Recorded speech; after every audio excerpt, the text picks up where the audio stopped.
Hello friends, welcome to SP home delight. ఈరోజు మన SP home డిలైట్లో ఎంతో టేస్టీగా ఉండే ఆకాకరకాయ ఫ్రై అండి.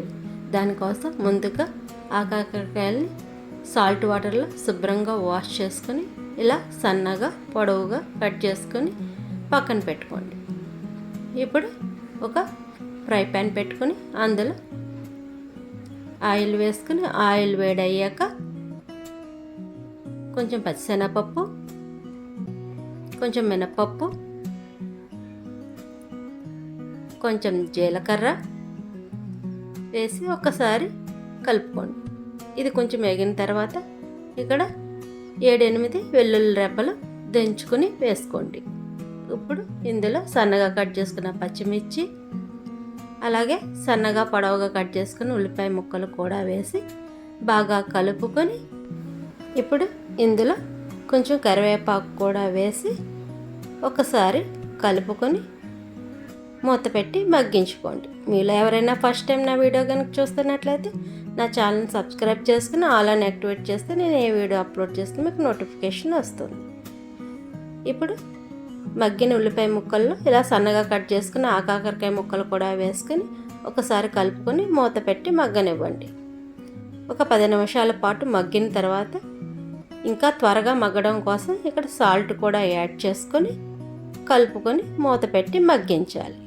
ఇప్పుడు ఒక మిక్సీ జార్ తీసుకుని అందులో సన్నగా కట్ చేసుకుని ఎండు కొబ్బరి ముక్కలు ఒకసారి గ్రైండ్ చేసుకుని తర్వాత అందులో వేపుడు శనగపప్పు, కొంచెం జీలకర్ర, కొంచెం కారం, రుచికి సరిపడా సాల్ట్ వేసుకొని గ్రైండ్ చేసుకోవాలి.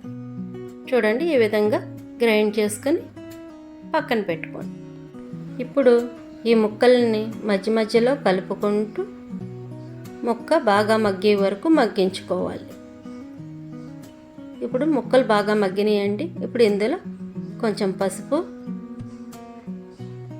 1 స్పూన్ కారం వేసి ఒకసారి కలుపుకొని మరలా ఒకసారి మూత పెట్టి మగ్గించుకోవాలి. ఈ ముక్కలన్నీ బాగా ఫ్రై అయిన తర్వాత ఇప్పుడు ఇందులో ముందుగా రెడీ చేసి పెట్టుకున్న పప్పుల పొడి వేసి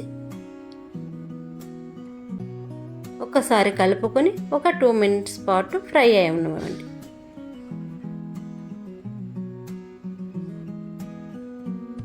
చూడండి, ఫ్రై అయిపోయింది. అంతేనండి, ఎంతో టేస్టీగా ఉండే ఆకాకరకాయ ఫ్రై రెడీ. సర్వ్ చేసుకోవటమే. మీకు నా వీడియో కనుక నచ్చినట్లయితే లైక్ చేయండి, మీ ఫ్రెండ్స్ అండ్ ఫ్యామిలీ మెంబర్కి షేర్ చేయండి. Thank you for watching.